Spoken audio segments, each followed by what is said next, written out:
sciences humaines.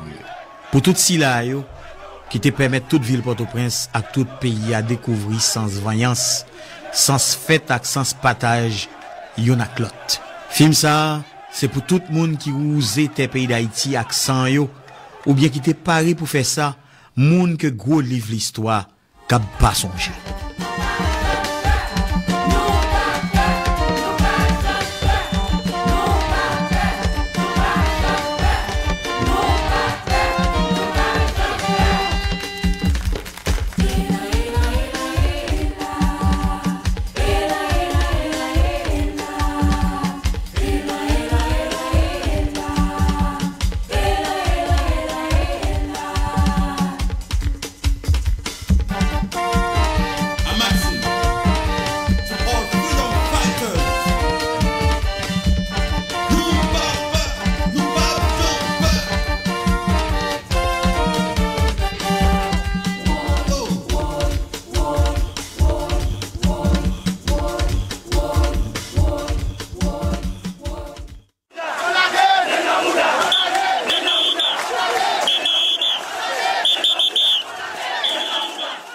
Namunda même, ils sont expressions dans le créole là, tant que toute l'autre expression, tant que Coco Macat par exemple. Tout le monde, filles et garçons, ils ont lancé le slogan Namunda. Très cool pour dire que ce sont des vaillants, des gens qui pas peur des choses, des braves qui t'ont fait un mouvement. Donc, il n'y a pas pour ni finir garçon parce que même si tu apprends pour un garçon, il y a une graine vraie, mais il n'y a pas de mouda. Soit vient faire la main, il y a une graine dans le monde, qui correspond à vous. Son bagage qui vous dit pas on lâche. Son expression, c'est bon bagage, c'est bon bêtise ça. Et puis en plus, il faut que nous ajoutions que graine dans le monde, c'est les vini en fonction de dynamique là. Le slogan ça sorti dans la manifestation mercredi 3 décembre. Côté nous avons une manifestation. Moi-même, je suis à tout, Luigi. Côté, nous avons fini quitter place Jérémy, nous avons descendu. Et puis, il y a un chimère qui voulait envahir la manifestation. Et puis, même côté, les étudiants ont été repliés. Et puis, il y a un groupe qui a mis des drapeaux devant. Et puis, il y a un qui a lancé graine dans le monde à aller. Et puis, l'autre, on continue. Il y a une petite chanson de qu'on chante dans la manifestation qui dit graine dans le monde, c'est gilet pas balle, la pote bourrée. Graine dans le monde, c'est gilet pas balle, la pote bourrée. Culturellement en Haïti, toute bagaille c'est dans le monde. Nous avons belle femme dans le monde, on plein l'argent dans le monde, on doit plein là. Ça veut dire ventre plein. Ça veut dire c'est culturel, son bagage culturel et qui t'est sorti. Dans ma glamboise là qui est sorti comme ça. Il a parlé de graines dans Bouddha, vous avez l'impression que mesdames yo li terme exclu mesdames yo. OK? Donc nous pensons que c'est ça qui fait effectivement étudiants sciences humaines nous toujours parler de GKNB. Ça signifie graine à coco dans Bouddha parce que c'est femmes et garçons qui mènent la lutte là. Mais non mais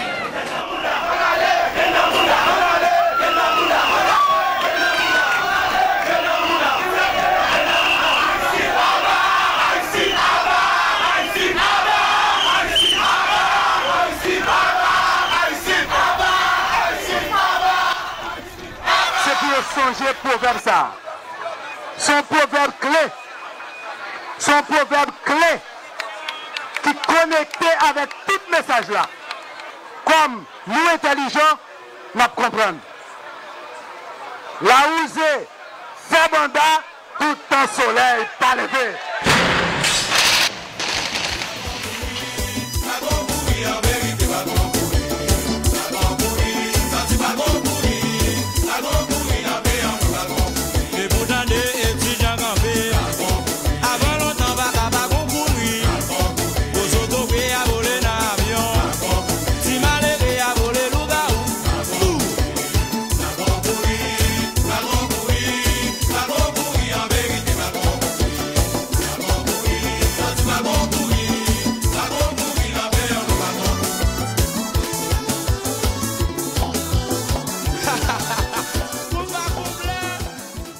Port-au-Prince son ville côté celle qui chantait, c'est un série groupe qui ba tête yo non chimé.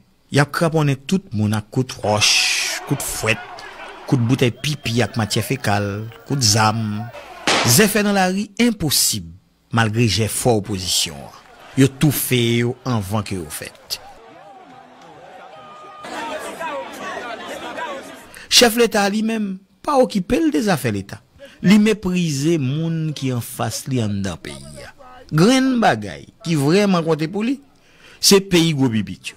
Pour ça, li employé coutier, lobbyiste pour joindre support. One hand. Anni bonanni. Sanni bonanni. Tia quoi mon kella. Il y a deux autres bagailles qui comptaient pour monsieur tout. Il voulait montrer que connaît plus langue passer les papes. Yon moun que toujours copier. Il voulait montrer tout, li maton en pile dans chiffre. Il cherchait tout chiffre avec information qui paraît sous boîte cornflakes pour la guerre dans tout discours qu'il a fait.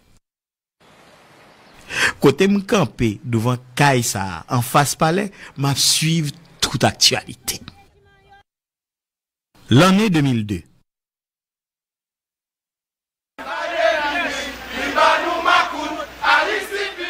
Il y a un bagay neuf qui paraît qui pourrait bouleverser jouet là. Toute cause a commencé dans le mois de juillet 2002. Côté pouvoir la Valasta a essayé poser la patte sous Université l'État d'Haïti. Une institution, constitution dit, lycée chez maîtresse tête. Pouvoir, paix étudiant, li paix professeur. Même j'en paix journaliste, mon cap défendre droit moun, membre parti politique ak membre ONG. Li vle mette tout bagay sous contrôle. 24 juillet, li voye yon groupe chimé Alvarez sous rectorat.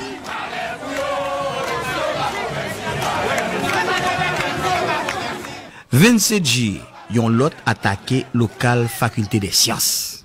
Même 27 juillet ça, ministre éducation bay yon communiqué pour mettre à terre conseil exécutif universitaire. Li pral fait manœuvre tout pour remplacer recteur.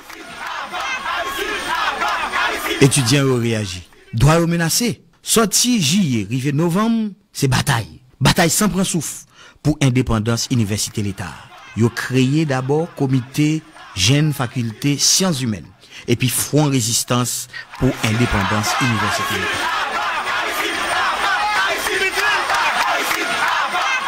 Le processus l'État a commencé généralement avec ça ne déclaré le décret 27 juillet 2002. Ça ne veut pas dire qu'elle commençait exactement avec elle.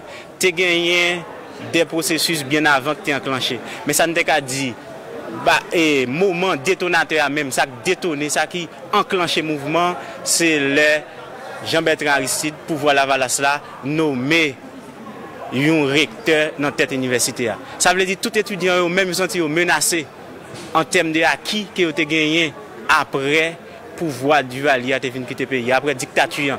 Puisque vous êtes capable d'arriver à faire élection pour mettre recteur, pour mettre conseil, pour mettre doyen. Une fois que le pouvoir la Valasse a nommé recteur d'adieu avec le décret 27 juillet 2002, donc tout étudiant senti à qui ça a menacé. Donc nous-mêmes qui avons lutté dans les sciences humaines, notamment Fonds Résistance qui avons lutté bien avant, ils ont commencé à faire des sensibilisations, des conférences sur autonomie, des conférences sur réforme, conférences sur lutte étudiante en Amérique latine, conférences sur lutte étudiante à travers le monde, notamment mai 68. Donc tout ensemble de conférences avec ensemble de réunions, ensemble de prises de conscience, viennent faire un grand mouvement qui déclenche dans l'université, qui finalement pour arriver porter décision pour pouvoir aller et pour retourner sous décision, puisque Jean-Bertrand Aristide en tant que dictateur, pas jamais tourner sous décision, c'est peut-être la première fois qu'il va l'accepter tourner sous décision, côté que pas qu'il va retourner dans l'université. 13 d'août, étudiants marchaient dans la rue Port-au-Prince. Chimé eux-mêmes, c'est que local l'école normale supérieure.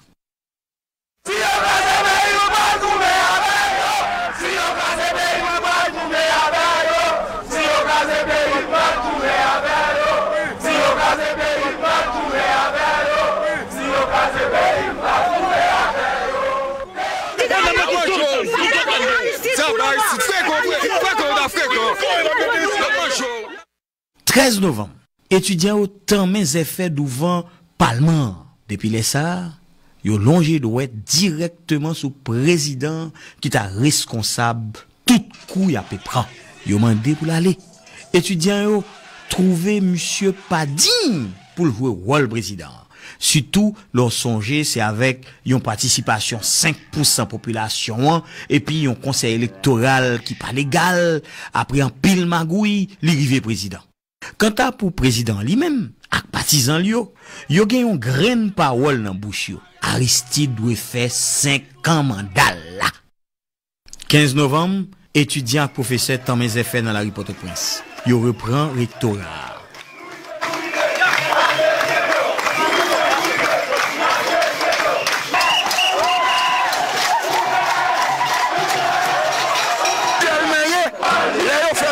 Intellectuel dans le pays, il faut qu'on ait une responsabilité. C'est mal, quoi. Le rectorat nous a été ravis. Maintenant, on occupe le rectorat. C'est Dieu qui t'a violé en cette année dans cette université d'État, c'est pour nous, pour étudiants, pour professeurs, pour doyens, pour recteurs, pour tout le monde. 20 novembre, il y a tant mes effets devant Palais national. 2 décembre, il y a une décision ministère révoquer décret 27 juillet et puis remettre en place le conseil universitaire. Ministre l'en bail démission. Nous venons un local qui est très sûr parce que sciences humaines situées sur un petit monde, stratégiquement très sûr pour qu'on fasse une réunion là-dedans, puisque avant mon nom venir peut-être qu'à localiser le monde.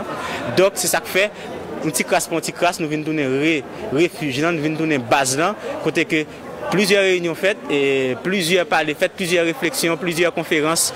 Donc ça va le faire que lutte pour réforme non pour prendre l'autre dimension dans l'université avec base dans les sciences humaines, avec base à un ensemble d'étudiants qui travaillent dans tout département confondu.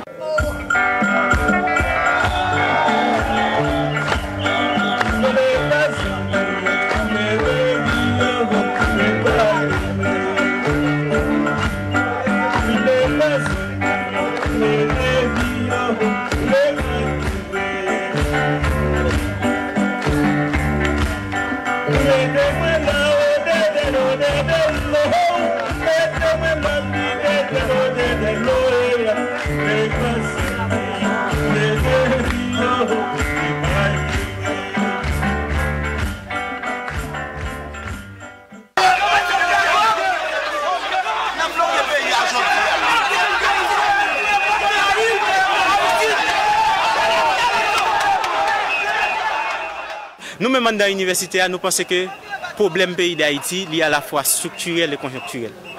L'un structurel n'a pas charrié depuis après l'indépendance. Nous sommes quand même allé au-delà de l'indépendance. Regardez ensemble de problèmes qui problèmes structurels, ils ont entré dans une dimension conjoncturelle avec Jean-Bertrand Aristide qui sont obstacles. L'un pour question budget universitaire. Budget universitaire, tout le monde connaît, est insignifiant dans le budget qui gagne dans le pays, moins de 1%. Donc, pour nous poser problème universitaire, il faut que nous réagissions par rapport à problème conjoncturel. C'est Jean-Bertrand Aristide qui pensait qu'il est capable de vassaliser l'université. Il y a des dons qui baillent pour l'université de l'État, il prend, il fait l'université privée avec elle. Le verbe s'était fait cher. Mon discours aujourd'hui se fait pierre. Pierre de construction, pierres humaines. Karl Marx eut à dire « Donnez-moi le moulin avant, je vous donnerai le Moyen-Âge ». Un peu plus tard, à la fin du XVIIIe siècle, d'aucuns pouvaient dire « Donnez-moi la machine à vapeur, je vous donnerai l'ère industrielle ». On pourrait ajouter à la fin du XXe siècle, donnez-moi l'ordinateur et je vous donnerai la mondialisation. À vous tous qui m'aviez parlé et à qui j'avais dit, donnez-moi du temps, aujourd'hui je vous dis, je vous donne votre université. Elle est vôtre.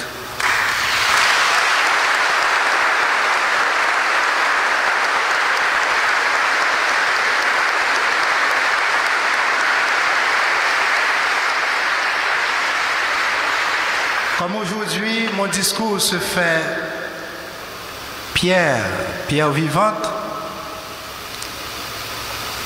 je voudrais tout dire en un souhait. Je souhaite que cette université soit pour l'humanité, ce que les globules blancs sont pour l'organisme humain. En d'autres termes, soyons des défenseurs par excellence de l'humain. Merci.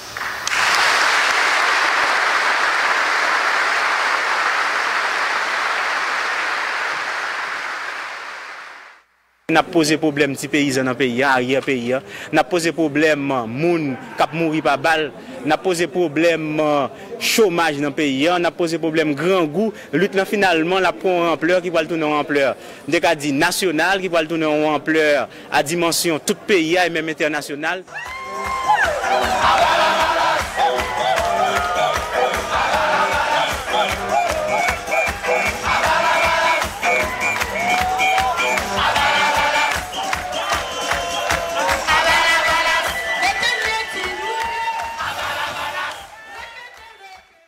Mais étudiants ou pas camper là. Yo quoi pas rien possible avec la valasse. Une certaine mégalomanie qui dégageait la caille Aristide que Duvalier lui-même était cultivé. Bon, Duvalier lui-même il était fait l'argent, il mettait photos sur yo, mais Aristide lui-même je crois qu'elle pas arrivé dans point ça, mais on va regarder on série de billboard que le mettait dans la rue, côté que le mettait des gros posters géants pour lui exhiber à la population pour imposer mon image ça. Les Aristide a essayé de parler de Tinek Douin et Tinek tête graine. Par exemple, à local ils font un discours, ils côté dit comme ça c'est parce que tête les graine qui fait que on pas vouloir lui. Et après c'est même discours ça, c'est avec même discours ça et Duvalier lui-même te prend massio en question de noirisme. Ou bien même couleur avec moi, je pas vraiment. Cheveux graine même j'avais, je pas vraiment. Petit tout, pas petite grosse autoblé, je pas vraiment. Donc là comme ça, ou pas moun pour yo, là comme ça, si vous pas boucher nez pour passer pour eux parce que vous avez préjugé à notre corps, leur voter, vous refusez de respecter droit. Donc moi-même personnellement qui toujours participé dans le mouvement étudiant, je sorti dans le peuple et maman me bat contre lui, papa à peine te contre lui. Bon, pas de contre lui fin, te contre lui quand même plus ou moins. Au niveau populaire, au niveau qui comprennent tout ça qui a passé dans le masse peuple là, ça t'a dit au niveau qui a mangé une fois par jour. Maman vient dans le marché, moi je vendre. Quand on a venu là, je me dis non, je ne vais pas cacher de dire ça. Son seule femme qu'on mange par jour. Comment faire un petit bourgeois ça? Est-ce que je vais dans le peuple plateau? Parfois pour m'acheter un livre, pour me faire photocopier, sacrifice, je me fais pas manger. Quand je me sortir un petit bourgeois ça. En plus, c'est lui-même qui utilise la pauvreté pauvre et masse là pour lui-même pour l'enrichir toute madame, toute famille. Je ne pas penser que je suis un bourgeois. Parce que je suis sorti dans le travail peuple là. Mon seul bagage, s'il dit bourgeois parce que je commence à sentir intellectuel. Parce que je ne peux pas quitter le monde dire n'importe quoi, je ne peux pas quitter le monde manipuler. C'est dans ce sens que je considère comme bourgeois, bourgeois. Genan nous là qui était Bel Air. Genan nous là qui était la Saline. Genan nous là c'est plusieurs corridors pour passer pour la caille. En fait, moun sa y a dit par contre les moun sa pas gagner, c'est nous. Son façon y a dit c'est nous. Nous pensons pas gagner aucune opposition entre nous-mêmes et moun sa. Nous pensons nous tous sont seuls, mais quand même il y avait ces façon pour faire une distance, pour faire une distanciation entre nous-mêmes et eux-mêmes. Moun sa c'est maman nous c'est frère nous. Et peut-être tu as remarqué qu'il y a un pile nèg qui chimère. Ça les chimères que nous-mêmes étudiants nous toujours dit que c'est pas chimère oye. Que nous avons des cousins qui étudiants, frères qui étudiants. Que nous nèg y a bail coup de bâton, finalement il va regarder ouais son cousin t'a bail coup de bâton. Aristide son homme à double face. Double face et il gagne un discours pour pays, il gagne un discours pour consommation internationale. Donc les Aristide du la paix, ou même quand dans l'université ou quand ça le dit passe dehors. Là, c'est du démocratie, ou pas la loi de Dieu. Là, Aristide a pris, et puis il a pris du mobilisation manche longue, et même sous ton côté, c'est entre corps pifon. Donc, c'est double visage que c'était très difficile pour la population, monsieur, les théoriser pour comprendre effectivement est-ce que le visage a été présenté dans l'action, est-ce que c'est ça lié, tous les étudiants, tous les journalistes, est-ce que c'est vrai? Pas de cruauté parce que cruauté c'est vrai, mais il y a une forme, il y a une pratique là, il y a des jeunes qui la fait là. Aristide lui-même, il conforté dans le crime. C'est quand il prend un refuge là-dedans, il réfugie là-dedans, il sent confortable. Jésus, il a parlé langue maman, j'aime te dire tout à l'heure, il te conduit vers Ahafta le Echa Kamocha, juif, hébreu, ou à remettre prochain tant qu'on ou remettre propre tête pas.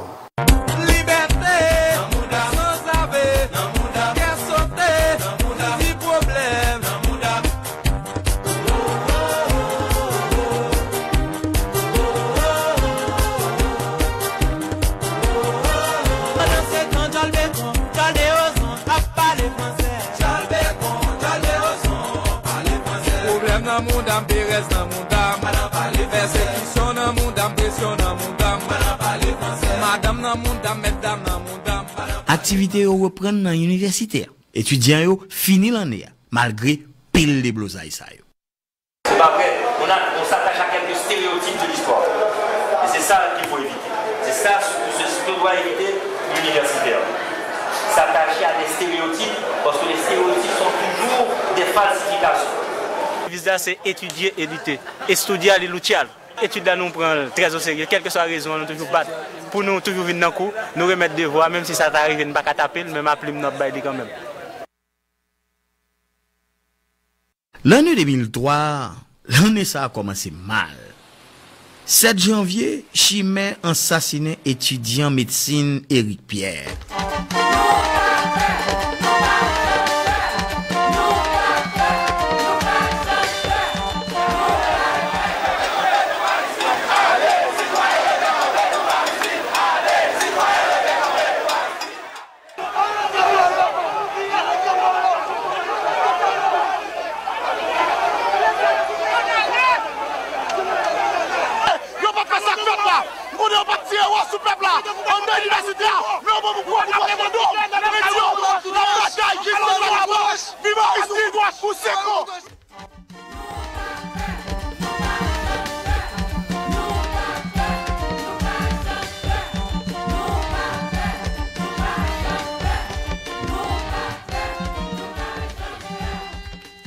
La police a violé territoire plusieurs facultés dans l'université l'État.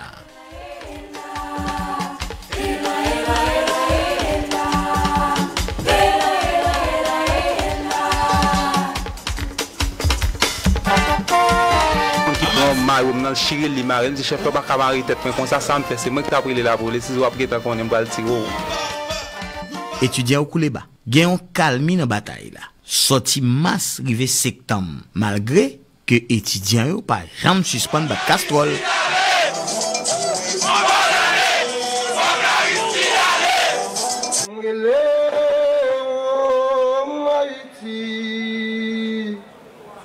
Pays n'est pas fini.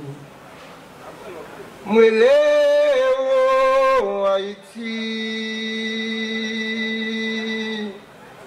Pays n'est pas fini.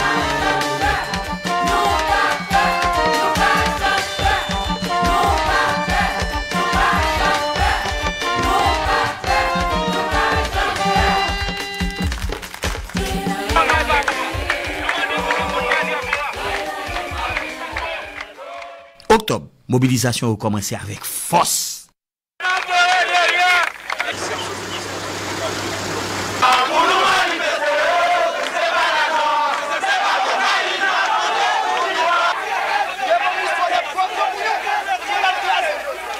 Si dans Port-au-Prince, vous avez une petite minorité 8 qui exprime et puis demande pour quitter le pouvoir, je vais dire là, c'est exercice démocratique l'a fait.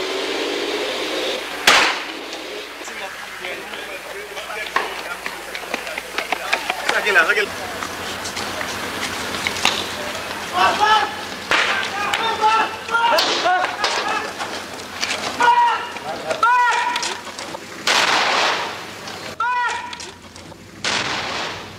4 octobre, ils ont arrêté sans raison Nesmi Numa dans la faculté des sciences humaines. 16 octobre, étudiants ont joint liberté pour monsieur. Ça a eu occasion mesurer force. Pendant ce temps, dans Gonaïve, la mécanibale, milicien Lavalasio, entré dans la rébellion contre Lavalasio, accusé d'être que le touye chef yo a mieux mété. Yo mandé au même tour pour que président Aristide allait. La même était venu assassiner, pour ne pas dire sacrifié par Jean-Bertrand Aristide. Et tout le monde vient comprendre que Aristide n'a pas protégé les amis pour voir que lui-même devait Kembe. Et il paraît qu'il parle de Kembe seulement pour 5 ans, mais il devait Kembe même plus que 5 ans, lui-même, ton homme qui a cherché la vie. Et c'est dans ce sens, nous-mêmes, réveillés par ce crime, nous avons dit non, dictature, ça ne va pas établir. Il faut qu'il ait fini, il bataille à démarrer. Et là, ça nous oblige à utiliser même ça. Nous sommes capables de combattre l'ennemi, de quitter l'ennemi par lui-même. Donc nous utilisons ça contre lui-même.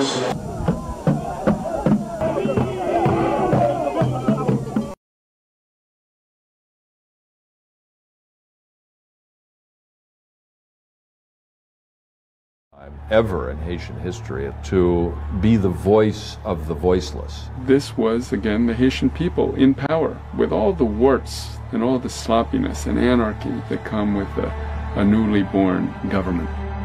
As we attempt to understand how a president so overwhelmingly elected by his people lost the support of the international community, we are confronted by those who defend Aristide and accuse the United States of orchestrating his removal. This is not about anything but the ideology of the far right wing that now really controls the United States government that does not support popular democracy. Orders from on high are that we are to concentrate on this question. Just how much was Aristide responsible? But we don't have to follow the orders from on high. And if we're sensible, we see that the only question was how it would implode. But we are also confronted by those who blame the collapse on Aristide himself. There wasn't any question that things were going to fall apart in Haiti. The immediate roots are part of the tragedy of Aristide. This man failed to deliver. Hopes crashed. President Aristide didn't just make mistakes, he willfully misgoverned, and eventually he paid the price for that because he lost his ability to control the whirlwind of violence that he had unleashed on the country for a decade. As the bitterly partisan debate about one of the most controversial figures of the 20th century continues to rage, it remains clear that Haiti is in crisis. I saw things that people are never supposed to see, that are just inhuman, bodies that you just see. I mean, their daily life is to walk by a body that's being eaten by a dog because it was killed, the night before. It's a setback that's multiple decades backwards. Everything's broken, and everybody knows it. Aristide was not perfect, but he represented an institution. If allowed to grow and prosper, it symbolized another relationship that Haiti would have to the world. The justice that Aristide fought for, that the Haitian people demand, is still existing. Haiti is poor as dirt. Children are still dying. The situation of Haiti defies logic. To see the Haitian people living like that is incredible. My hair is standing on the back of my head right now as I'm talking to you. This is such a waste. This is so undignified. This is a crime against humanity.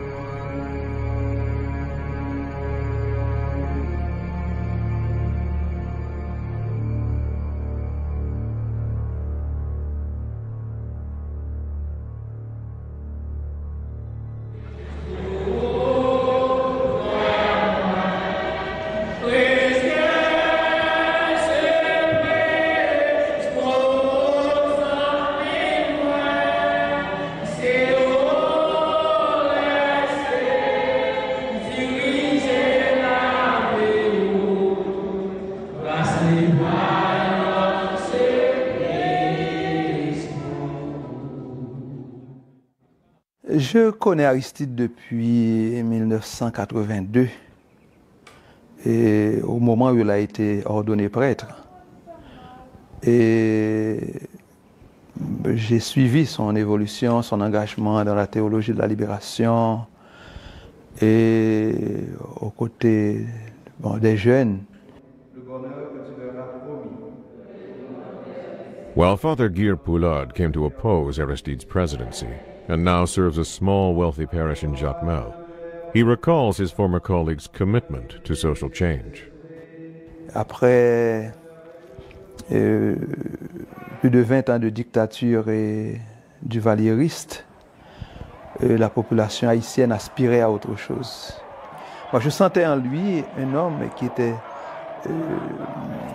animé pas seulement de bonne volonté, mais qui était pris, on dirait, par les problèmes de son peuple.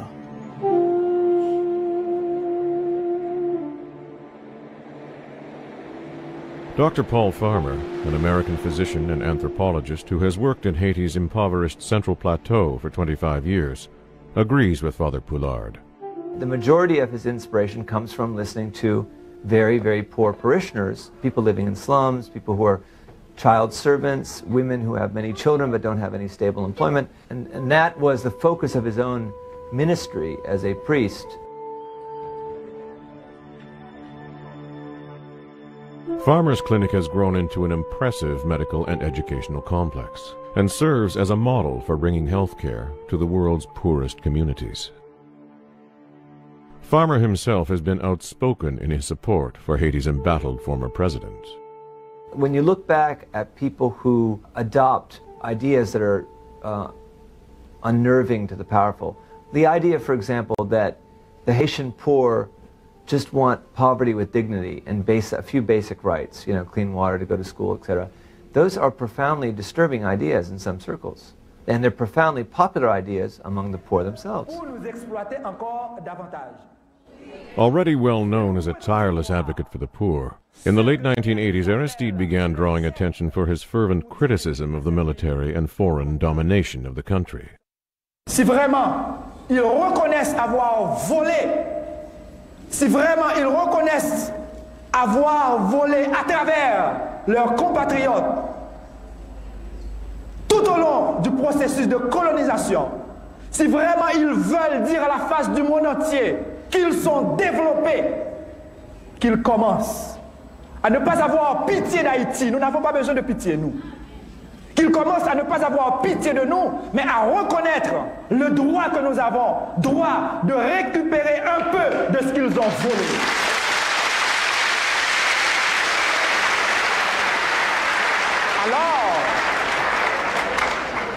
Alors, ils pourront se dire des personnes humaines qui transcendent le matériel pour déboucher sur une dimension spirituelle où la personne humaine se développe continuellement et n'ose pas appeler quelqu'un qui l'a exploité un sous-développé quand lui-même il est le premier sous-développé.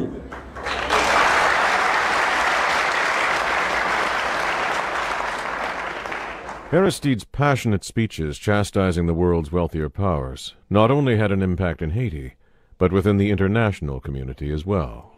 John Shattuck, who served throughout the globe as the Assistant Secretary of State for Human Rights in the Clinton administration, recalls Aristide's significance following the Duvalier dictatorships. Aristide represented a people's reform movement and genuinely, I think, was trying for the first time ever in Haitian history, at least in modern history, to be the voice of the voiceless, the voice of the people who had previously had no source of support and who were constantly the victims of a corrupt elite and a military regime. Aristide and others like him are the opposite, are the result of the Duvalier years. The Duvaliers were there for 30 years almost and created a society that's completely immoral. For over 30 years, François Duvalier and later his son Jean-Claude ruled Haiti as dictators, dominating the population with brutality. Using a ruthless militia of loyalists known as the Tonton Macoute, the Duvaliers expropriated millions of dollars from the Haitian treasury and committed countless human rights abuses. When a popular uprising finally forced Jean-Claude from power in 1986, he fled to France, leaving in his wake a nation ravaged by chaos and violence. Ray LaForest, now a human rights activist, remembers growing up under the Duvalier regime. So Duvalier represented a complete lack of respect for life, abuse, raping of women and children and families, a degradation of the society, just naked aggression, a neo-fascist system. Jean-Claude Duvalier's departure left both a political and security vacuum in Haiti. And for the next 3 years, former Tonton Macoute and army loyalists battled over control of the country, killing countless civilians.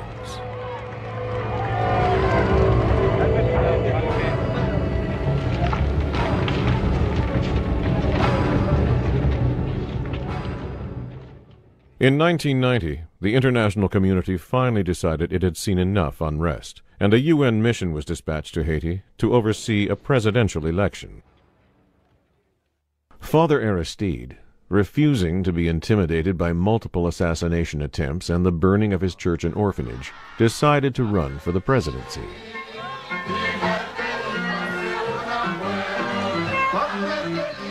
Aristide called his party La Valasse, or the People's Flood, and his grassroots campaign and fiery populist rhetoric instantly connected with the people tired of oppression and suffering. President Aristide came out of Cité Soleil. He was a priest who spoke Creole and talked with the people and communicated. Prior to that time, people in power spoke French. And up comes this priest talking to poor people, and yes, he created for them hope. He communicated with them, and he led the way to change.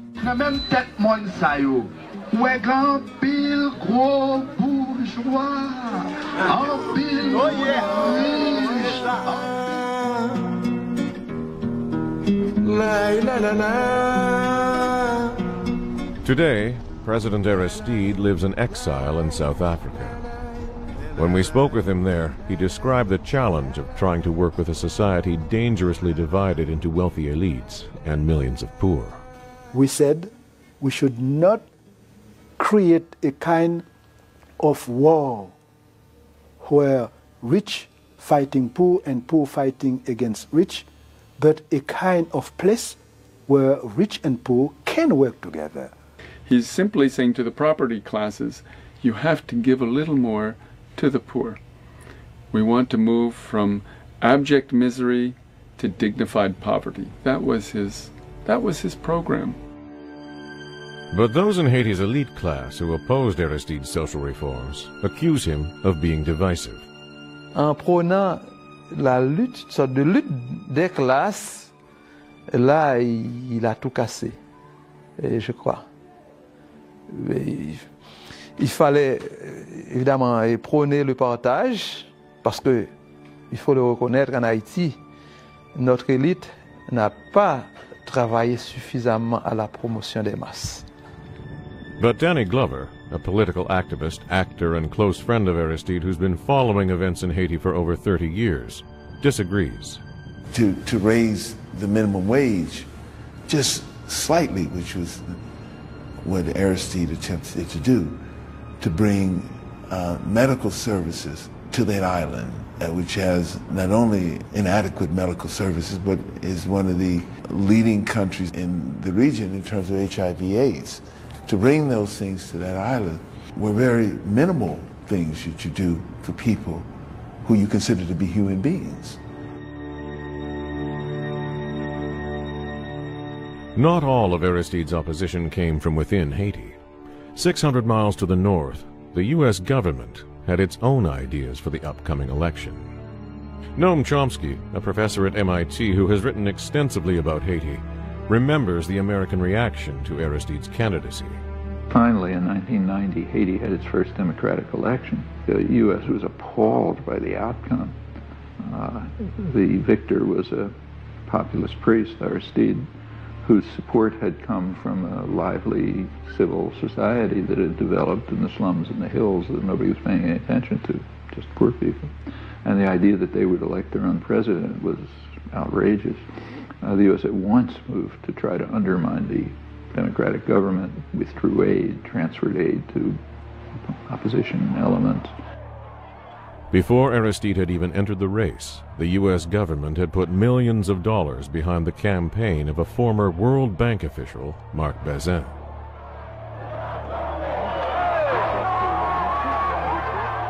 Despite this support, on December 16, 1990, Jean-Bertrand Aristide became the first democratically elected president of Haiti, with a staggering 67% of the vote.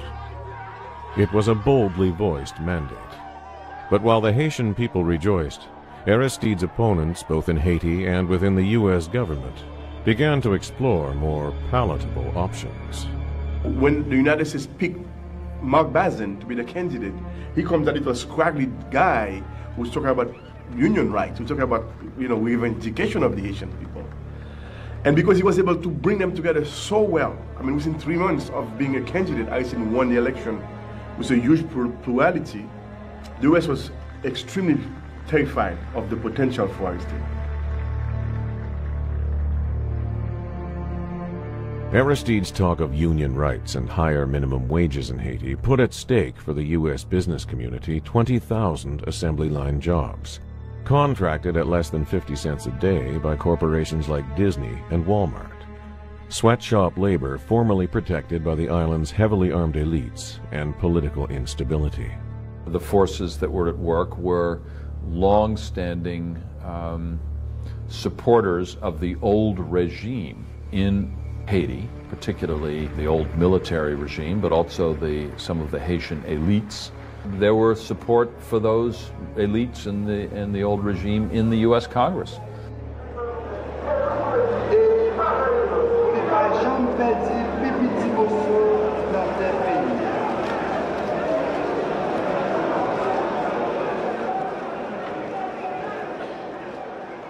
Once we have elections, where we will not have weapons, bloodshed, but on an equal basis, human beings freely choosing people they want to lead them, then we would feed our democratic process. Then we would break with the tradition of moving from one coup d'etat to another coup d'etat, but moving from one democratic election to another one.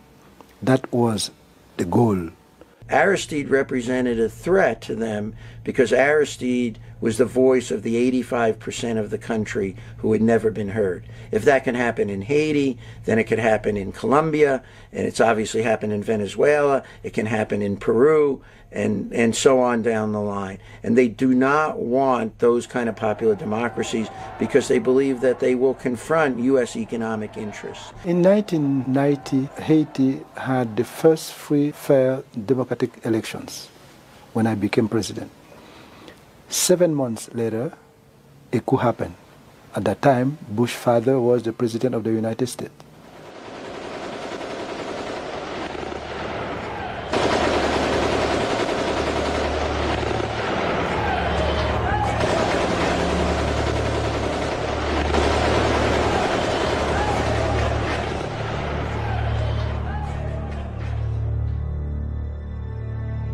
The 1991 coup was carried out by the Haitian Army, whose leadership was trained by the CIA and at the Fort Benning Infantry School in the United States. Although Aristide was restored to office by President Clinton in 1994, he had only a year left in his term. When René Préval won the elections that followed, Aristide became the first Haitian president ever to peacefully hand over power to another elected leader. After regaining the presidency in the 2000 elections, Aristide was forced out of office for the second time in early 2004. Today, he sees a clear connection between the two coups. In 2004, a kidnapping happened. They kidnapped me, which is also a coup, and Bush's son is the president. Somehow, something can be linked to find the reason that happened twice. So I think they wanted to continue what they started in 1991 through the first coup. Hold on a second. Hold on for a second, please. President Aristide resigned. He has left his country. The Constitution of Haiti is working. There is an interim president, as per the Constitution, in place. I have ordered the deployment of Marines as the leading element of an interim international force to help bring order and stability to Haiti. I have done so in working with the international community. The government believes it is essential that Haiti have a hopeful future. This is the beginning of a new chapter in the country's history. I would urge the people of Haiti to reject violence, to give this break from the past a chance to work, and the United States is prepared to help. Thank you.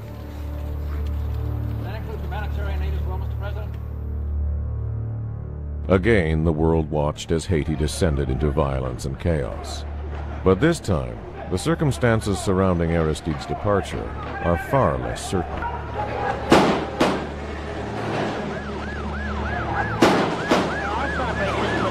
Also a lot of security out on the streets of Haiti's capital erupted. Around every corner, within sight of the presidential palace, rival gangs riot. Tacticpolo and Bel Air right now are being strafed by automatic gunfire by former military riding around in pickup trucks who apparently are not considered to be bound by the 6 p.m. curfew that the United States has put in place in Haiti tonight. One area of uncertainty is the morning of February 29th, when Aristide left Haiti. It is known that he departed on a U.S. military jet, and that he was kept unaware of his eventual destination. After more than 20 hours in the air, he was deposited in the Central African Republic, a nation the United States has no diplomatic ties with. Ira Kurzban, who served as general counsel to Aristide's administration, elaborates. When he wouldn't turn over the resignation letter, they threatened to let the plane fly out and leave him there at the airport stranded without any security at all. This was the ultimate gun to someone's head. They used intimidation, coercion, and then after they got him on the plane, basically kidnapped them and refused to tell them where they were going, refused to allow them to even look out the windows. U.S. officials in both Washington and Haiti were quick to respond. The idea that someone was abducted is just totally inconsistent with everything I heard or saw or am aware of. He was not kidnapped. We did not force him onto the airplane. He went onto the airplane willingly, and that's the truth. We didn't request his departure. You went yesterday to the palace at night? No, I did not. Representatives of you. Did the U.S. push President Aristide out of power? President Aristide made a decision for the good of Haiti, and I think... Roger Noriega, the current Assistant Secretary of State for the Western Hemisphere, echoed his colleagues' denials. We did conclude, because of his failure to take advantage of opportunities over the years, that he probably wasn't going to be able to govern the country. But in the final analysis, decision for him to leave was a decision that he made. And although the U.S. State Department presented to the world what effectively amounts to a letter of resignation, even some members of Congress are skeptical. In March of 2004, congressional hearings were held in Washington to investigate the ongoing crisis in Haiti and the role played by the U.S. government in Aristide's removal. Among those testifying were Timothy Carney, a former U.S. ambassador to Haiti, and Orlando Marville, a senator from Barbados who has monitored Haitian elections for the Organization of American States, the OAS.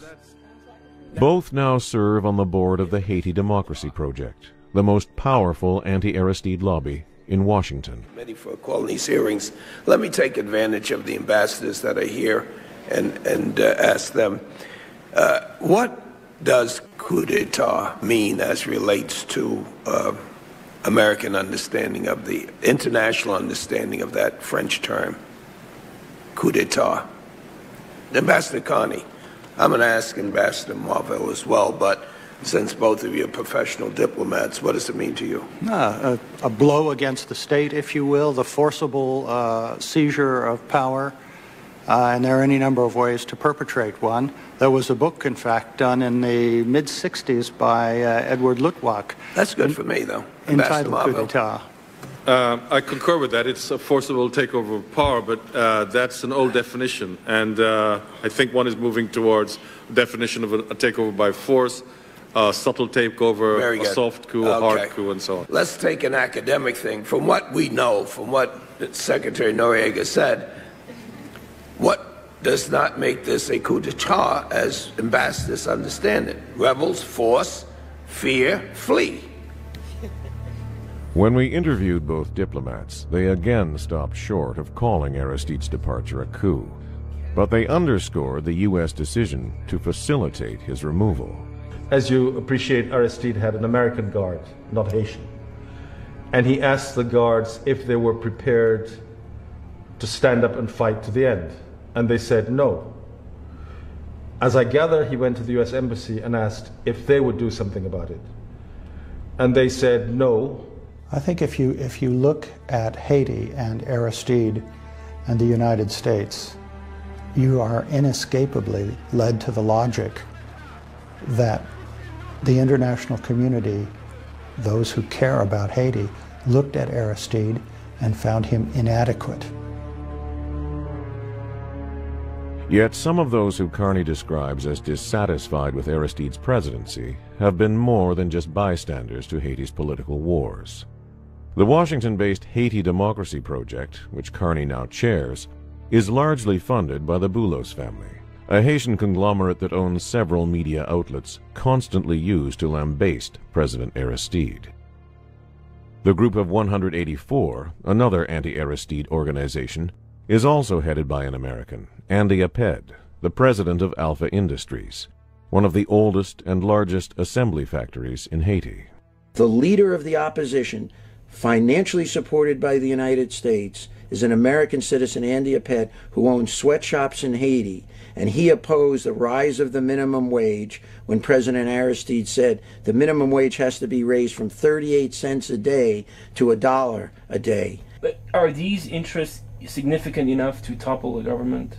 Well, they were significant enough to have a coup in 1991 when President Aristide was first there, and obviously the U.S. military helped. So the answer is yes, I think they are significant enough in the United States government's view. The United States does not want popular democracy in the Western Hemisphere. Popular democracy meaning people who are democratically elected who want to represent the vast majority of people within their country. That's the fight with Chavez. That was the fight with Allende. That was the fight with Michael Manley in Jamaica. And that's the fight with Aristide. Except Haiti is a much poorer country, much easier to topple, much easier to have a coup there. This is not about anything but the ideology of the far right wing that now really controls the United States government that does not support popular democracy. They don't believe in it. They believe in working with the elites in these countries and using the military or using intelligence sources in these countries to keep control. In other words, we simply do not accept challenges to our authority and prestige. If they occur, we're entitled to use violence or terror or strangulation and so on. In this region, and in fact, by now, in the world, the U.S. is to reign supreme.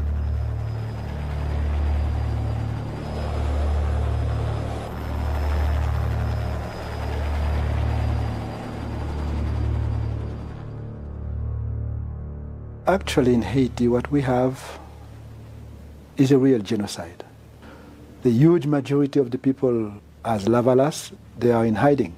So, unfortunately, convicted people, well-financed, once by foreign hands, and now well protected by those same hands, they continue to kill people, arrest others, put them in jail. So it's real genocide where the U.S. bear the responsibility.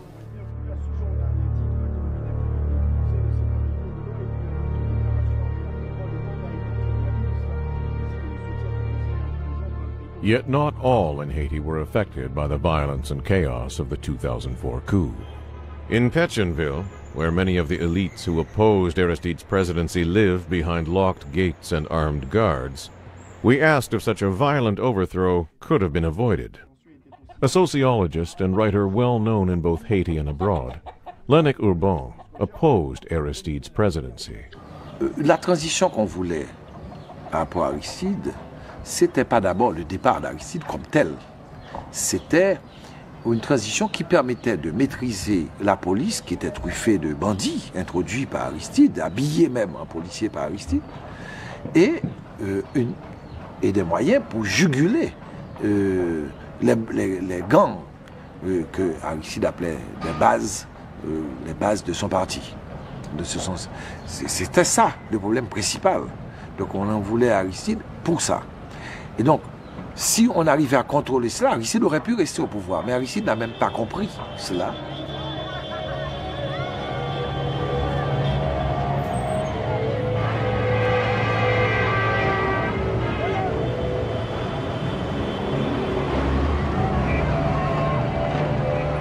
Claude Moïse, an historian and the editor of the conservative Haitian paper Le Matin, also owned by the Boulos family, suggests Aristide's departure was necessary.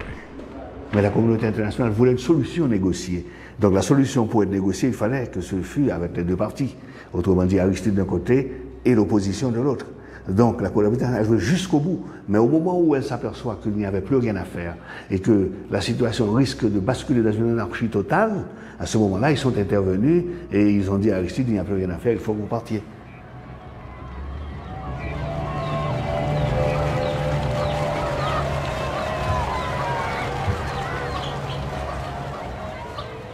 L'événement qui a fait perdre à Aristide tout son crédit, c'est d'abord les élections de l'an 2000. On sentait que les Haïtiens croyaient qu'ils allaient vers un certain progrès de la démocratie.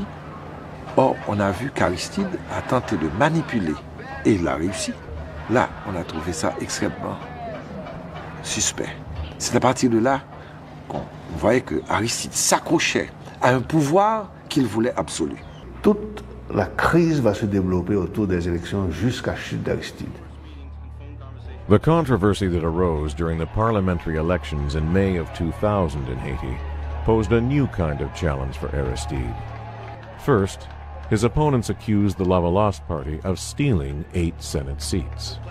In the months that followed, leading up to the presidential elections in November of that same year, the controversy gained momentum, and the international community leapt at the chance to condemn Aristide's party. Aristide again won the presidency with an overwhelming majority, this time by 91%. And although the results of his election were never seriously questioned, the controversy surrounding the parliamentary elections was used by the opposition and the media to stain his presidency. They lied by creating the confusion between 2 different elections. One was in March, the other one was in November. The presidential election was in November. 2 different elections. But they lied by creating the confusion as if it were just one single election. When we spoke with Ira Kurzban in Miami, he blamed the controversy on the Bush administration.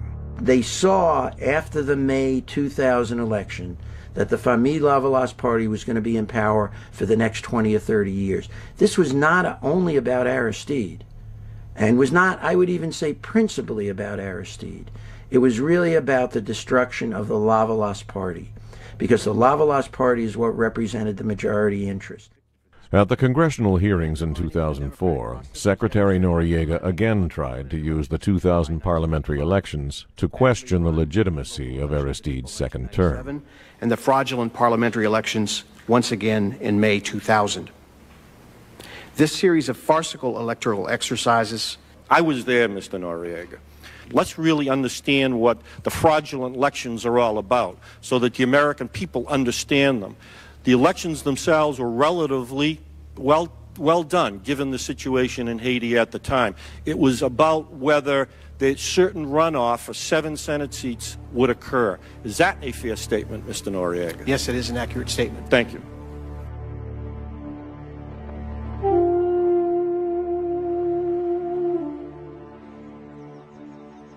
However, when we spoke with Orlando Marville in Barbados, who led the OAS team responsible for monitoring those elections, he argued that the controversy over the 8 Senate seats cannot be so easily dismissed. Everybody had put everything into this electoral process, believing it would be clean. In the senatorial vote, Famille Lavalas was winning, but they were not winning everything. When we realized that the counting was strange, we sat down, went through it again and said, there's been some fishing here, there's something strange going on. According to the Haitian Constitution, to be elected as a senator, one must receive an absolute majority of votes, at least 51%. If no candidate obtains a majority, the law requires a runoff. The OAS election observers, however, concluded that the Electoral Council had declared 8 Lavalas senators victorious who had not achieved an absolute majority. While all 8 had been the leading candidates, a runoff was required for their elections to be valid. I drafted a letter to the president, René Préval, and to the president of the Electoral Council. And the president called me in the following day, and I said, look, this is a simple matter. He's winning. All he has to do is to say, have the second elections, and we're home. Just for these senators? Yes. Yet it is not entirely clear how Aristide himself, who held no official position at the time, can be blamed for the council's refusal to hold a runoff election. President Aristide, as soon as he was elected, had 7 of those 8 senators resign their seats, and President Aristide sent a letter to the OAS saying that they would redo that election. In the letter, Aristide first stated, "I am now in a position to inform you that the 7 contested senators have resigned." The letter also asked the council to set the date for elections of the contested seats in a timely manner.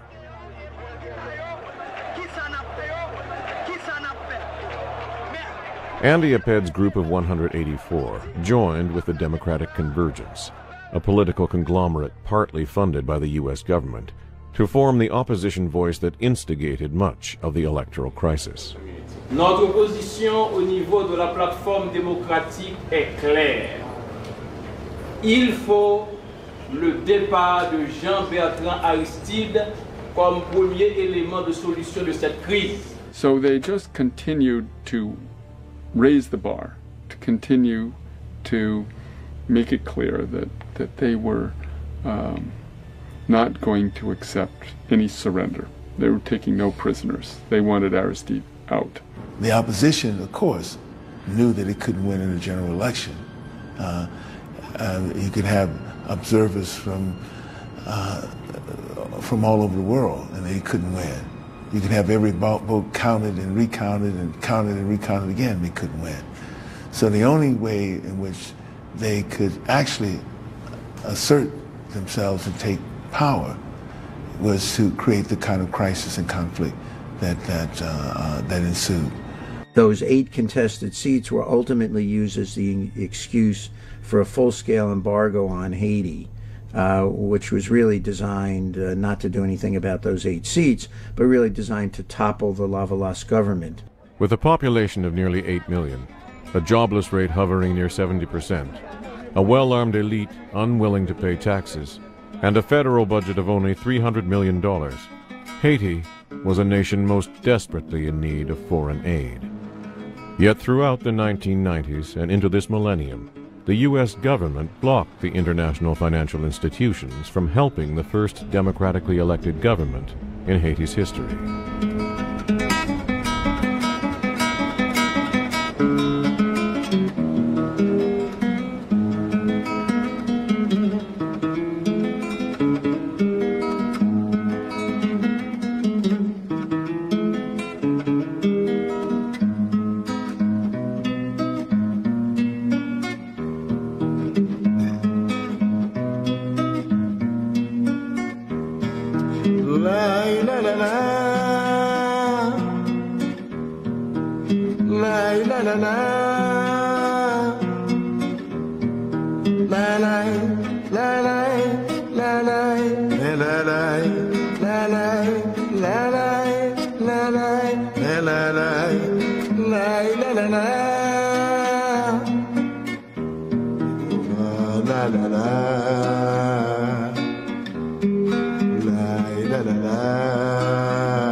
with few financial resources to maintain control of an impoverished nation.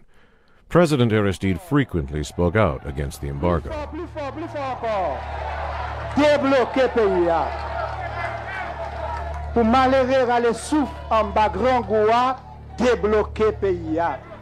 Pour qu'il y ait moins de chômage, plus de travail, débloquer pays. Pour qu'il y ait élection et non coup d'État, débloquer pays. And the embargo was the beginning, really, of the end of democratic rule in Haiti, because it was designed by the United States, along with support from Canada and France, to destabilize the government. What you saw as the Bush administration came in was a tightening noose around Haiti, which really, that is to say, almost total embargo and virtually no, not only any assistance going in, but really a fairly sharp embargo that prevented the kind of support coming in that would have assisted Haiti to get back on its feet. Do you think that the U.S. embargo might be responsible for the collapse of Aristide's regime? Well, it's ridiculous. What's called an embargo, by the way, began in the year 2000. And that was a decision on the part of the Clinton administration to link the dispersal of international financial assistance to Haiti on the reaching of a political settlement that would be a viable, democratic solution to Haiti's problems. However, in April of 2001, the U.S. representative to the IDB wrote a letter to the bank's president. The letter acknowledges that the bank approved 6 loans to Haiti, but concludes, "We do not believe that these loans should be treated in a routine manner, and strongly urge you to not authorize disbursement." According to Brian Concannon, a human rights lawyer who has worked in Haiti for nearly 20 years, the letter violated 2 rules of the IDB charter. First, it was a violation of the bank's internal rules, because once a loan was all set and ratified, there was no process for stopping it in mid-flight. The second thing is the IDB charter holds that it should not be used for political purposes, and this was clearly a political use, and so they basically just came in and bullied the IDB to stop those loans. But despite the IDB's unprecedented reversal, the Haitian government was asked to service the debt on the $500 million they never received.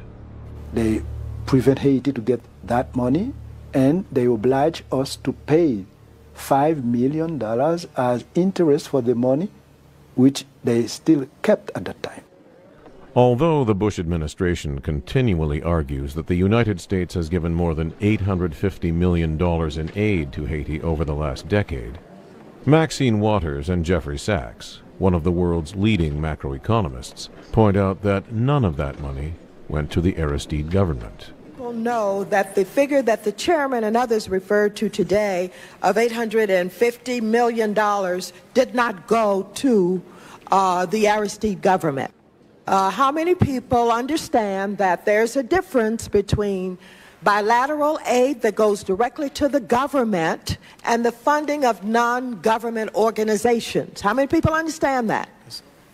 Understood. Yeah, Congresswoman? Yes, please respond quickly. Yes, very, very quickly. I spoke with President Aristide in early 2001. He laid out a very sensible, responsible economic vision and wanted to work with the Inter-American Development Bank, the International Monetary Fund, and the World Bank. And thus I was particularly shocked to come back to Washington to find a U.S.-imposed freeze on all of those institutions. How many people know that if you don't have that kind of aid, you have no money for the infrastructure, you have no money to clean up the water, you have no money for the police, you have no money for the fire, and while Mr. Aristide has been blamed for not doing anything about poverty, do you understand how he was strangled by the lack of aid, bilateral or otherwise? How many people understand that? Let me speak as a macroeconomist to say that it's even worse than that, because they drained him of foreign exchange reserves as he continued to service the debts to the international institutions. The exchange rate collapsed, the inflation rose, and the economy collapsed. And that was the deliberate result of the strangulation of aid. Well, I hope we can get rid of some of the lies and misconceptions about all of this money that has gone to the government when in fact it has not. And I don't want to hear that said anymore. So I just wanted to get that on the record. Gentlelady's time has expired. Thank you so very much. By withdrawing all financial aid, not only from the United States, France, Canada, the European Union, but also the United States using its considerable power in the Inter-American Development Bank, the World Bank, and the IMF, using all of those to create a full-scale economic embargo. So not one penny of money went to the Haitian government between the year 2000 and February 29, 2004. Without shutting off all assistance to the Western Hemisphere's poorest country, it would have not been possible to, to have such a small number of even heavily armed people, sweep through Haiti. The United States wanted to prevent Haiti to go through a democratic process. They gave weapons to thugs from Santo Domingo to Haiti. They went to kill people.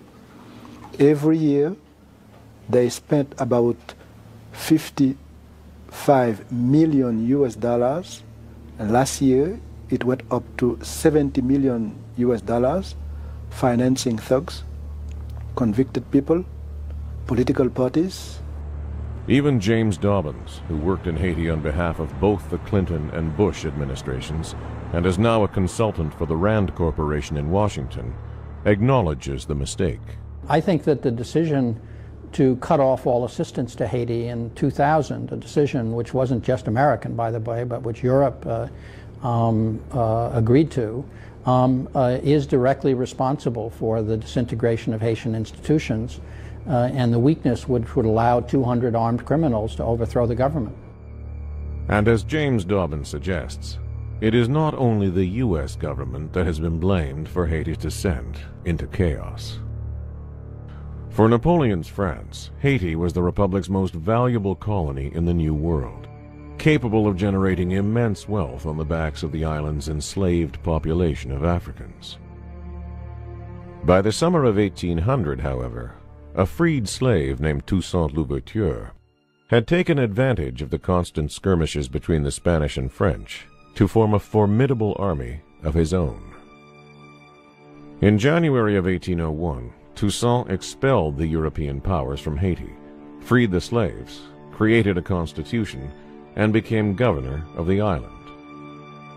Napoleon, however, would not be denied, and behind an invasion the following year forced Toussaint to lay down his arms and retire. A few weeks later, Haiti's first liberator was accused of plotting an uprising, kidnapped and sent to France, where he died in a prison in April of 1803. The French refused to formally recognize Haiti as an independent nation, and the island's inhabitants lived in constant fear of their former colonizer.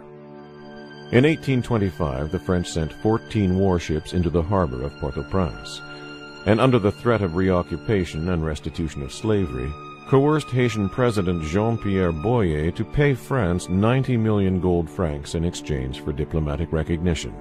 The debt has been a stranglehold on the Haitian economy ever since.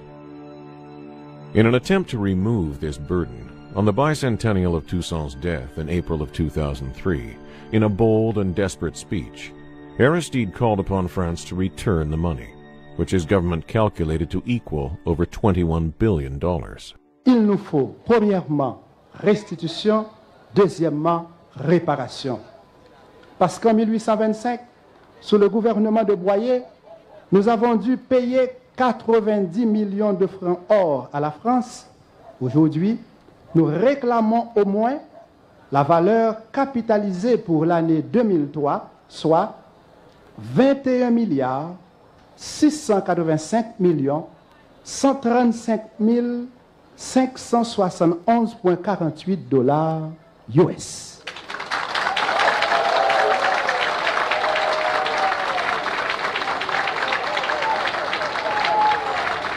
C'est vrai qu'au cours du XIXe siècle, la France a négocié très dur les conditions de la reconnaissance diplomatique d'Haïti et a imposé à ce gouvernement, ce qu'on ne pourrait évidemment absolument plus faire aujourd'hui, de payer une dette pour les spoliations des colons français.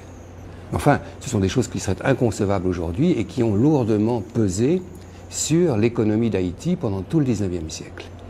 Mais ça appartient à l'histoire, on ne peut pas revenir sur des conditions historiques qui ne seraient plus du tout les mêmes aujourd'hui, pas plus qu'on ne pourra demander aux Espagnols de payer, de faire des réparations pour les crimes commis par les conquistadors. Tout ça n'a pas de sens, l'histoire tourne. For President Aristide, however, historical injustices cannot be so easily forgotten. I ask respectfully to France, on behalf of the Haitian government and the Haitian people, to be paid, because this money belongs to the people of Haiti. To press the issue with France, the Aristide government ran commercials like this one on Haitian national television, connecting an historical injustice with Haiti's current economic crisis.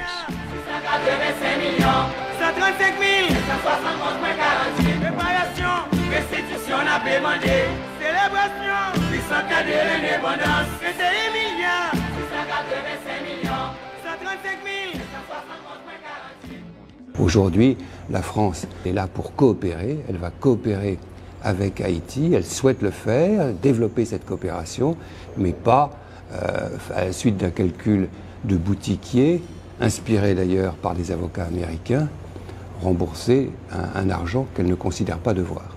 There's no doubt that the issue of reparations irked the French a good deal, no matter what they said. And I personally worked on the reparations case. I was the lawyer who was going to bring the action on behalf of the Haitian government on reparations. And I can tell you the Haitian government had a very strong case that would have embarrassed the French government. They knew it, despite their denials and saying, oh, this is nonsense and so forth.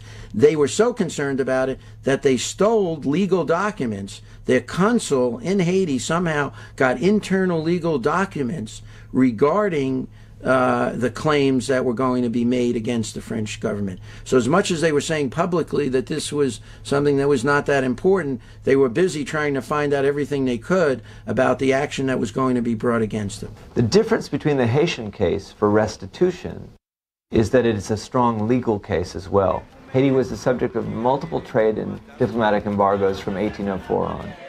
Haiti's claims, even 100 years ago, they were outlined in legal documents and treaties, and the threat of force was used to, and restoration of slavery, was used to push Haiti into signing these unfavorable agreements with France. Bertrand is familiar with Farmer's criticism.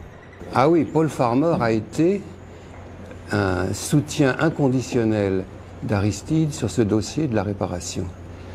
C'est un peu dommage parce que Paul Farmer est une grande figure, quelqu'un qui a fait un travail admirable en Haïti, mais il s'est lancé dans cette histoire avec une naïveté qui nous a tous surpris et il a suivi les idées d'Aristide à un point absolument incroyable, car en fait ces idées ne tenaient pas debout.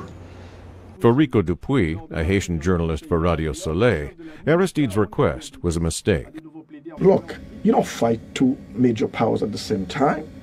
They're going to come at you with full strength, full force. That may have been the mistake of Aristide. Not that Aristide's demand is illegitimate. Haiti has a valid case for restitution. When I met with President Chirac twice, I openly and respectfully said we would wish that we could celebrate together those 200 years of freedom as universal value. And he said yes. But as we know in diplomacy, sometimes you say yes to do the opposite. C'est une situation particulière. Aucun pays en Amérique latine, aucun pays dans les Caraïbes n'a eu à subir cette extorsion de fonds qu'a subi Haïti, qui a hypothéqué gravement et sévèrement son développement économique et social. Do you think it was unwise for Aristide to press France for reparations? Evidently, yeah. Evidently, it was very unwise because, let's look at it this way. Was Haiti too poor to ask for help? I mean, that's pitiful. You're basically saying that if you don't have the resources to back you up legally, militarily, economically, don't bother pressing for justice. He knew that the government had no money, and I think this was one of the ways in which I think Haiti would have gotten money, quite frankly, from the French government had the case been pursued. So I think he had no other alternative but to pursue other avenues of obtaining funds for Haiti. With a depleted national treasury and no access to foreign aid, a disbanded army and a police force crippled by the U.S. embargo, an already tenuous security situation in Haiti rapidly deteriorated. In the fall of 2003, a group of so-called rebels, supported by those in opposition to Aristide's presidency and armed with American-made M16s, seized control of the northern Haitian city of Gonaïves and began to move on the capital, Port-au-Prince. The thugs who had come out of exile, who had taken over Gonaïves and then Cape Haitian, Mr. Guy Philippe, Mr. Louis Jodel Champlain, Mr. Jean Tantou, we didn't feel that they just came in out of the blue. We felt that they were organized, that they came in cooperating with the opposition. We felt that the United States, Canada, and France knew about it, and they literally just used the killers to help pull off the coup d'etat. Louis Jodel Champlain has been convicted of murder twice. And Guy Philippe, the face of the coup with ties to the U.S. Defense Department, has been implicated in numerous human rights abuses. And according to Ira Kurzban, they armed their insurgency with weapons from the U.S. government. We have proof, for example, that those rebels were armed with M16s, which the United States had given to the Dominican military a year before in a special operation. We know that the people who were in charge of the so-called rebels, about 80 or 100 of them, first of all, were fully trained and integrated into the Dominican Army, something that the Dominican Army would never do without getting the green light from the Defense Department in the United States. In order to have a coup, you have to have planning and resources, finances, especially when there's no military in the country anymore, when the military's been demobilized. Yet, while Aristide's decision to disband the army meant the military could no longer move against the government as it had in 1991, John Shattuck argues it left a dangerous security void. One thing that Aristide did, which was principled, idealistic in some ways, but I think in the end a big mistake, was to completely abolish the army. And he abolished the army so that there was no Haitian capacity for keeping law and order and security. Both the Haitian people and the international community, however, welcomed Aristide's decision. When I came to office, this army, involved in leading coup after coup, led a coup instead of protecting democracy and the rights of the people. When I went back in 1994, this army, after killing more than 5,000 people, the people were asking me to disband the army. I obey. In any democracy, within the framework of law, of your constitution, you take care of the will of the people. But the disbanding of the Haitian army, despite being carried out with the help of the United States and the UN, was incomplete and created new security problems. In addition, the U.S. government imposed a police materials embargo on the Aristide government, crippling even further its capacity to provide security. Secretary Noriega, however, continues to blame Haiti's lack of security on Aristide. The insecurity, because there was no rule of law in the country, was the way Aristide wanted it. He wanted to have these sort of criminal gangs that he unleashed on his opponents. Aristide, however, in some of his most rousing speeches as president, frequently spoke out against crime. Nous mettons femmes sur nous, nous mettons garçons sur nous, pour nous capables de combattre la misère, nous ne pouvons pas tolérer l'insécurité dans le pays.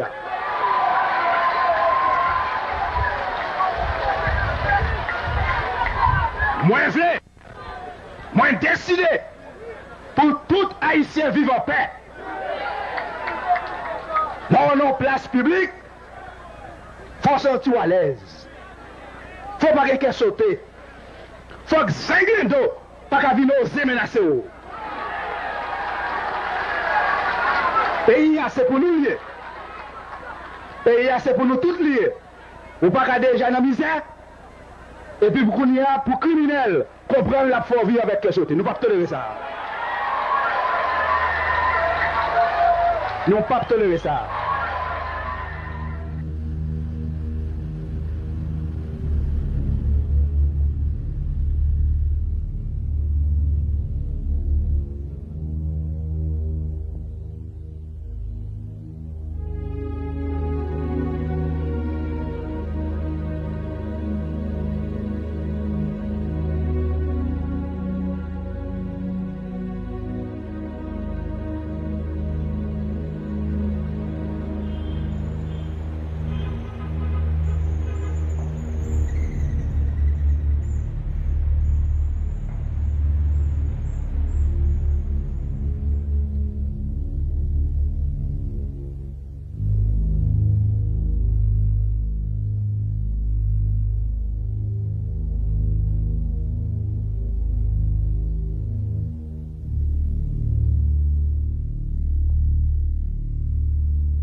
For James Dobbins, the cycle of violence in Haiti that began long before Aristide's presidency is not necessarily an inherent problem, but rather one promoted by a lack of assistance from the international community. I mean, you know, they say that history repeats itself first as tragedy and then as farce. In Haiti's case, it's always tragedy. Aristide is the 35th Haitian president to be driven from office. This is the 4th American intervention in 90 years. Aristide himself has been driven from office twice. Everything seems to come around and repeat itself in endless cycles. How do we break this cycle? It's not going to happen in a year or two. It's only going to happen through an extended application of international engagement. So you don't have an alternative in Haiti. It's too weak to isolate and cut off assistance unless you're prepared to follow that up with a military intervention. Rather than blaming the international community, however, Secretary Noriega believes the political violence in Haiti is mostly the result of Aristide's leadership. President Aristide didn't just make mistakes. I think he willfully misgoverned. He undermined the rule of law at every turn. He denied political opponents an opportunity to contribute and participate peacefully in the government of the country. So it's a failure of the person, but it's a willful decision on his part. And eventually he paid the price for that because he lost his ability to control the whirlwind of violence that he had unleashed on the country for a decade. Do you have evidence that supports these allegations against President Aristide? We know his record. I indicated to you that at least a half a dozen prominent killings of political opponents took place. Hit squads operating out of the National Palace from using weapons, and we have the ballistic information that proves this, that were out of the inventory of the Palace Security Unit, which was directly accountable to him. His key security aides are implicated in these political murders. So we think that that's the way the men operated. And in recent weeks, we see his supporters threatening to behead people, and indeed people are beheaded. Are we witnesses to this? No, but I think we can draw certain conclusions about who is wielding this kind of political violence. But for Brian Concannon, who has investigated human rights abuses in Haiti since the early 1990s, these accusations are baseless. Now, I would say that Jean-Claude Duvalier stole hundreds of millions of dollars. I would say that the de facto regime gave guns to civilians to commit human rights violations because I have the documents to prove it. Those accusations keep getting made against Aristide, and again, there's no proof. And it's a source of continual frustration that those types of accusations keep getting out there and people credit them without asking for the normal standards of proof that you would ask for in any kind of a case. It's time for those people who think they have something concrete that they can share about Mr. Aristide that should have led to the ouster of a democratically elected president to put it on the line. When you look at the situation today, even with UN troops on the ground, and you look at the situation before February 29th, okay, certainly in 2001 and 2002, and even during most of 2003, Aristide performed a miracle. With somebody who had no money, 3,000 police, he was able to keep, in effect, the lid on everything.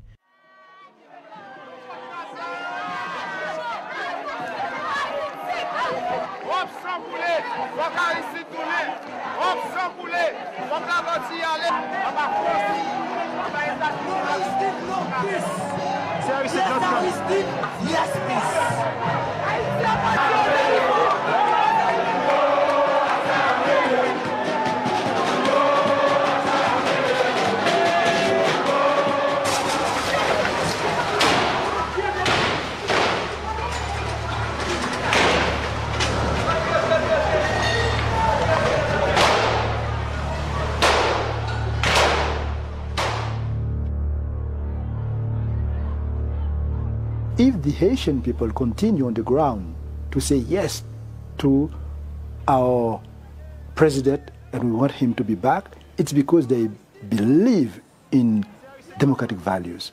They voted for a president. The mandate was for 5 years. A good number, unfortunately, were killed for that, for defending an elected president, an elected government. And others today are killed just because they continue to ask for the respect of the vote, showing their commitment to live in a peaceful and democratic society. While their supporters march for the return of the president they elected 4 years ago, the Lavalas leadership remains in Haitian prisons or in exile. One of those leaders is Mario Dupuy. When interviewed in Miami, he argued that political repression has not confused the Lavalas party structure. Famille Lavalas n'a pas de problème de leadership. Si vous allez n'importe où en Haïti, dans la section communale la plus reculée, vous demandez à un Haïtien qui est le chef de famille Lavalas, il vous répondra Jean-Bertrand Aristide. Donc, l'organisation n'a pas de problème de leadership. Donc, c'est un leadership reconnu et incontesté au sein de l'organisation. Yet for Gérard Latortue, Haiti's interim prime minister, the Lavalas party structure must change. Vous voyez, pour vous dire la vérité, pour moi, le président Aristide, c'est déjà le passé.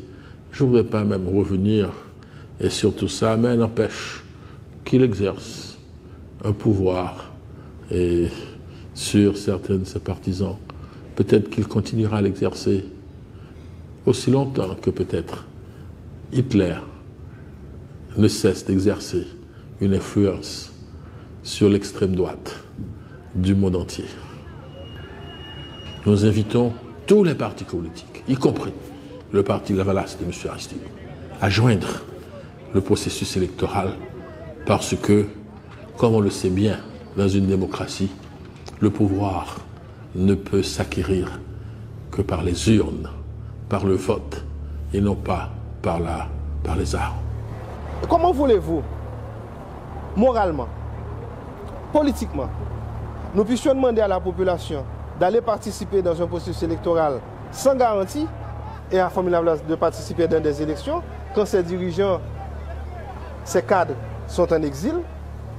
La preuve, son représentant national est en exil, le président de la République. Ses dirigeants connus et influents sont en prison. Ils vont les tuer, Anne, etc. Yet the accusation that human rights abuses and political repression have become rampant in Haiti since the coup is not coming only from Lavalas members.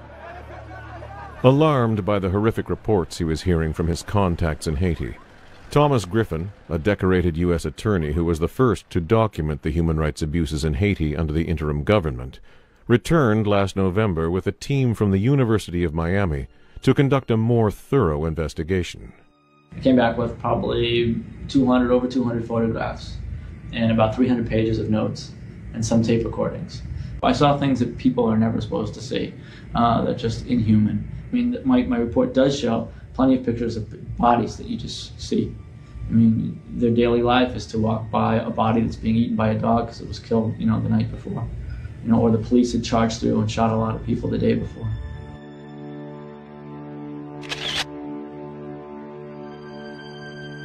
His report concludes that after 10 months under an interim government backed by the U.S. and France, summary executions carried out by the Haitian National Police are routine.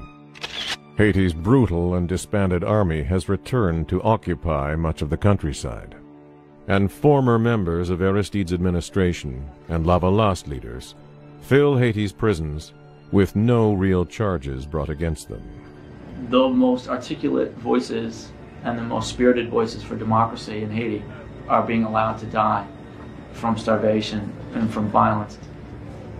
It's a setback that's multiple decades backwards. Everything's broken, and everybody knows it.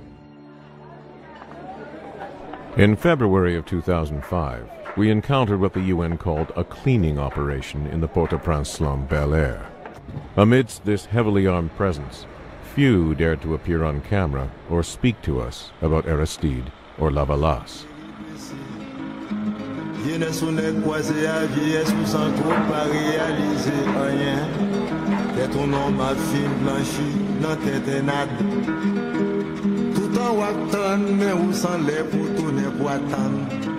C'est utile ce qu'ils font dans la rue. Oui.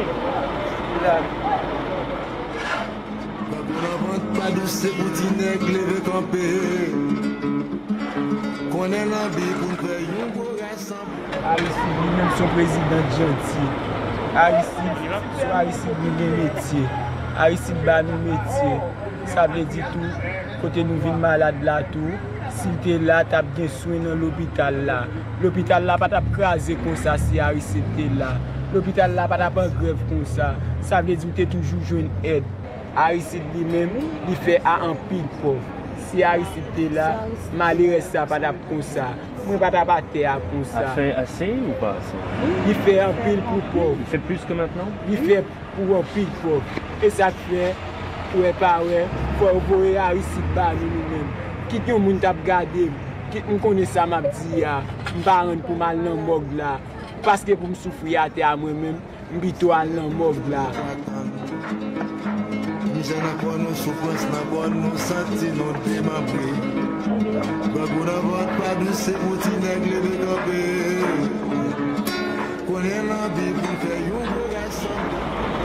Qui a fait kidnapper? Tu as fait kidnapper? Oui. Ah, nous va connaître. Nous va connaître. Ah, c'est pour reprendre. Pour reprendre même. Ah bah ici ça. Nous besoin pour ba nous. Oui, pour ba nous. Ah bah ici ça va avec tout l'école là parce qu'elle va là mettre le. Pas payer uniforme, pas payer cahier, pas payer livre. Ni ba mais depuis que là ça va payer un peu. Pour son problème ni est pour moi. C'est tout pour n'a pas pas.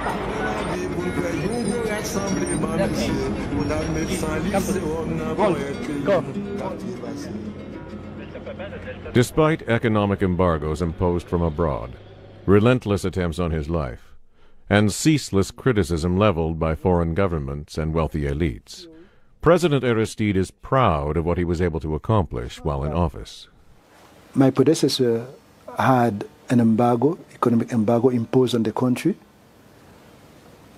And when I had that as a legacy, it was reinforced by the US not willing my government to get the credit to implement social programs. Despite of that, we could do more than when Duvalier's regime for 30 years and others did in the past. In 190 years, we had only 34 secondary public schools. When we compare our mandates, we will realize we could move from 34 to 138 secondary public schools. It was not normal after 200 years of independence to have only 1.5 Haitian doctors for each 11,000 people. Despite of the economic embargo, We invested in building a university. There we already have a medical school with 234 students. And unfortunately, they had to leave when the kidnapping or the coup d'etat happened last February. So we trust human beings. We invest in human beings. When you say what's Aristide's future, you're also saying what's Haiti's future. You know, it's not easy to, erase people's memories. And the people who I'm around, the patients, people in the hills, as you said, they're very attached to this guy, and they're not going to forget about him.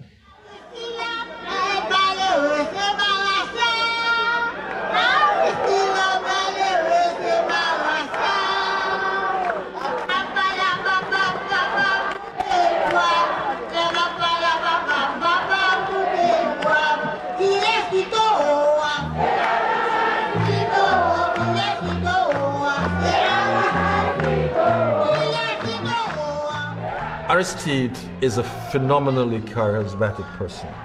Aristide could sit down and talk with you and you would believe him. Later on you would say, but how could I believe that?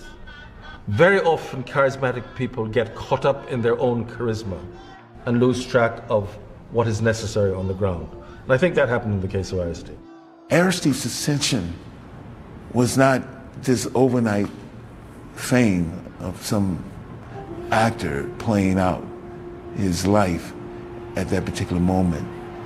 Aristide's ascension was a manifestation of a yearning that people had, a desire that people had, a chance that they took, a risk that they took. And those are the real losers in the game. The cheap fix is not really going to work.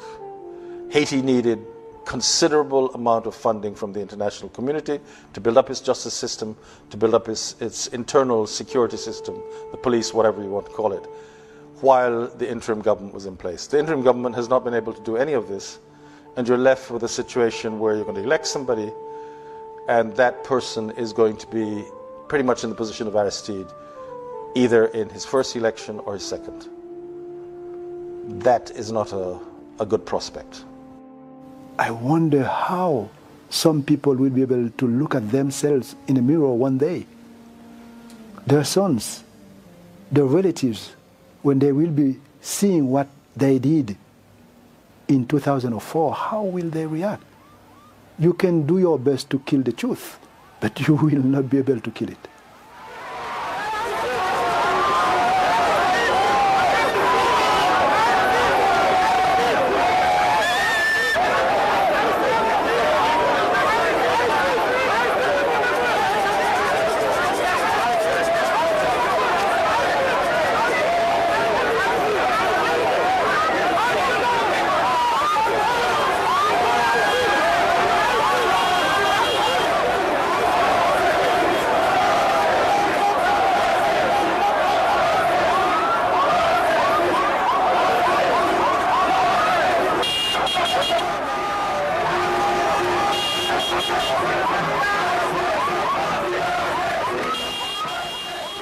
The Haitian people, despite of so many people, thousands they killed, although the United Nations are there, they continue to demonstrate in a non-violent way because they believe they are the future of their country.